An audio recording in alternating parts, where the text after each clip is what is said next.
Partai Hanura bertekad kembali memenuhi ambang batas parlemen di pemilu 2024. Selain memprioritaskan tokoh lokal sebagai calon anggota legislatif, Hanura juga aktif mendekati kaum milenial yang merupakan para pemilih pemula.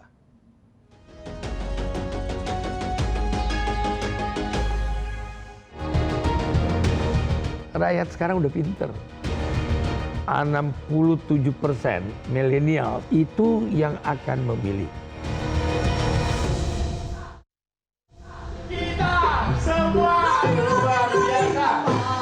Senam Sehat Hati Nurani. Bertajuk kegiatan inilah Ketua Umum Partai Hanura Usman Sabtaodang mengumpulkan kader partai dan warga.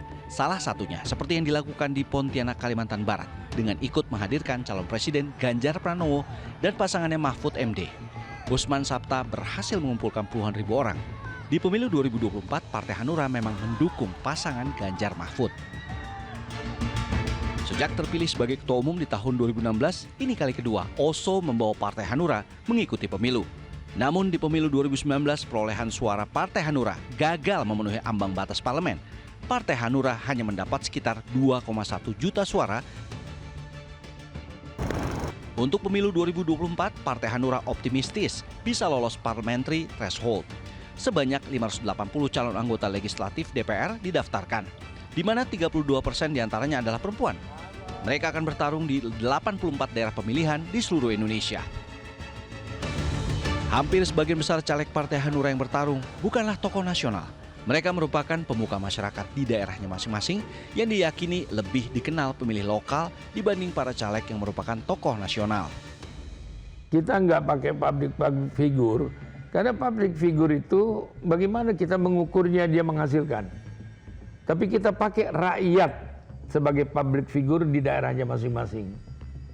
Orang daerah itu dikenal oleh daerahnya. Orang daerah itu bisa menilai bahwa dia berbuat sesuatu untuk daerahnya. Dan tentu dia harus mendukung orang yang didukung oleh figur daerah ini. Jadi bukan umpamanya ada orang hebat terkenal di Indonesia terus belum tentu laku di daerah. Belum tentu, bukan nggak laku, belum tentu laku. Sesungguhnya Hanura bukanlah partai baru di kancah politik Indonesia. Partai ini didirikan 21 Desember 2006 atas gagasan Jenderal Purnawirawan Wiranto, mantan Panglima ABRI di era Orde Baru. Sejumlah pensiunan tentara juga ikut andil dalam pembentukan partai ini. Pemilu 2009 menjadi ajang pertama Partai Hanura sebagai peserta pemilu. Hasilnya tidak terlalu mengecewakan. Sebagai partai baru, Hanura berhasil memperoleh 3,9 juta suara atau 3,78% atau setara dengan 17 kursi di DPR. Bahkan, Wiranto yang merupakan ketua umum Partai Hanura juga dicalonkan sebagai calon wakil presiden mendampingi Yusuf Kala. Namun pasangan ini gagal lolos ke putaran kedua. Di pemilu 2014, Partai Hanura memperoleh 6,5 juta suara atau 5,26%. Meski jumlah suaranya naik, tapi perolehan kursi di DPR berkurang 1, tinggal 16 wakil rakyat. Hal ini terjadi karena ambang batas suara di pemilu 2014 naik menjadi 3,5% dari sebelumnya yang hanya 2,5%. Sedangkan di pemilu 2019, suara Partai Hanura semakin terpuruk. Partai ini hanya mendapat 2,1 juta suara atau 1,57% sehingga gagal lolos ke Senayan. Konflik internal diduga menjadi penyebab suara Partai Hanura menurun drastis. Di pemilu mendatang, Partai Hanura harus bekerja ekstra keras agar bisa kembali meloloskan wakilnya di Senayan. 2019 yang lalu Hanura tidak lolos. Nah, untuk membangkitkan agar bisa lolos seperti 2014 katakanlah, itu agak berat. Kenapa?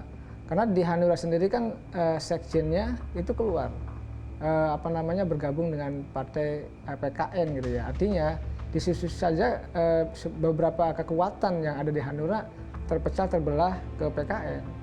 Oleh karena itu saya melihat ketika Hanura ingin maju, ingin lolos ke parlemen dengan nembus 4% gitu ya, maka saya melihat secara objektif agak berat. Tetapi sekali lagi di politik tidak ada yang tidak mungkin. Meski diragukan, Partai Hanura tetap optimistis bisa lolos ke Senayan.